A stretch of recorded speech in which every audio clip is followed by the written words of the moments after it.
Yunus Amita. Nama saya Nadia Zahra. Nama saya Mardalena. Dan nama saya Muhammad Hersalan. Kami dari kelompok 4 akan menjelaskan materi tentang modal dan bisnis modal.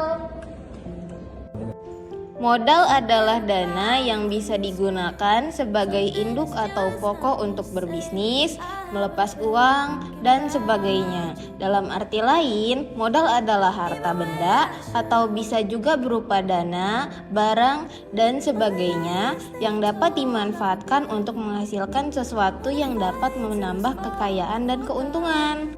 Manfaat modal bagi perusahaan dalam menjalankan bisnisnya adalah sebagai berikut. Yang pertama, modal bermanfaat untuk penyedia bahan baku. Yang kedua, modal digunakan untuk melakukan proses produksi. Yang ketiga, modal untuk mengurus perizinan usaha. Yang keempat, modal untuk mengurus hak paten. Yang kelima, modal untuk membayar gaji karyawan. Yang keenam, modal bermanfaat sebagai simpanan atau dana cabangan. Yang ketujuh, keberadaan modal untuk meningkatkan kepercayaan pihak lain. Yang kedelapan, modal bermanfaat untuk memenuhi keperluan lain seperti membuka cabang baru, memperluas pasar, transportasi, pulsa, inventaris perusahaan, dan keperluan-keperluan perusahaan lainnya. Jenis modal berdasarkan sumber. Berdasarkan sumbernya, modal terbagi menjadi dua, yaitu modal internal dan modal eksternal. Yang pertama ada modal internal. Modal internal adalah modal yang berasal dari kekayaan pemilik perusahaan, modal para pemegang saham, penjualan surat berharga, atau modal yang didapatkan dari laba perusahaan. Contoh modal internal adalah kendaraan, alat produksi, tabungan pribadi, gedung, saham, tanah keuntungan, perusahaan, dan sebagainya yang tidak menggunakan kekayaan pihak luar. Yang kedua, ada modal eksternal. Modal eksternal adalah modal yang didapatkan selain dari kekayaan perusahaan. Modal tersebut bisa didapatkan dari investor atau kreditor seperti bank, koperasi, pinjaman personal. Contoh modal eksternal adalah pinjaman dari bank, koperasi, gaji karyawan yang belum terbayar, biaya produksi yang belum dibayarkan ke supplier, investasi yang disetor oleh investor. Yang kedua, ada jenis modal berdasarkan pemiliknya. Berdasarkan pemiliknya, modal dibagi menjadi dua, yaitu modal perseorangan dan modal sosial. Yang pertama, modal perseorangan.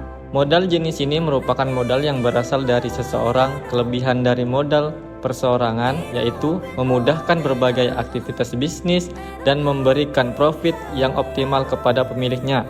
Contoh modal jenis ini seperti properti pribadi, deposito, dan saham. Yang kedua, modal sosial. Jenis modal ini adalah modal yang dimiliki oleh masyarakat. Modal ini memberikan manfaat bagi masyarakat secara umum dalam melakukan aktivitas bisnis. Contoh modal sosial yaitu jalan raya, pelabuhan, pasar, jembatan, stasiun, dan lain-lain. 3. Jenis modal berdasarkan wujudnya. Jika ditinjau dari wujudnya, modal terbagi menjadi dua jenis, yaitu modal aktif dan modal pasif. Berikut penjelasan mengenai keduanya. Yang pertama, modal konkret atau aktif. Modal konkret atau modal aktif adalah modal yang dapat dilihat secara kasat mata dan berwujud. Contoh, modal konkret adalah uang, bahan baku, gedung atau tempat usaha, kendaraan, mesin, gudang, dan lain-lain. Selanjutnya, modal abstrak atau pasif. Modal abstrak adalah modal usaha yang tidak dapat dilihat secara kasat mata. Nilainya susah ditakar langsung. Meskipun demikian, modal abstrak sangatlah penting bagi berkelangsungan jalannya perusahaan. Contoh modal abstrak adalah ilmu pengetahuan, skill, hak cipta, brand, media sosial, koneksi usaha, dan sebagainya. Modal konkret dan modal abstrak sama-sama dibutuhkan untuk membangun dan mengembangkan perusahaan. Selanjutnya ada jenis modal berdasarkan sifatnya. Terbagi menjadi dua. Yang pertama jenis modal tetap dan kedua jenis modal lancar. Modal tetap atau fixed capital merupakan modal yang dapat digunakan untuk produksi beberapa kali dalam waktu jangka panjang dan berulang. Contoh dari modal tetap adalah gedung, mesin, tanah, komputer, kendaraan, alat tes, dan sebagainya. Yang kedua, jenis modal lancar. Modal lancar atau variabel kapital adalah modal yang habis terpakai dalam sekali proses produksi.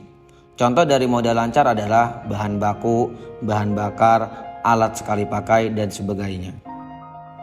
Berdasarkan penjelasan di atas, bisa kita tarik kesimpulan bahwa pengertian modal adalah salah satu hal yang penting untuk keberlangsungan suatu perusahaan.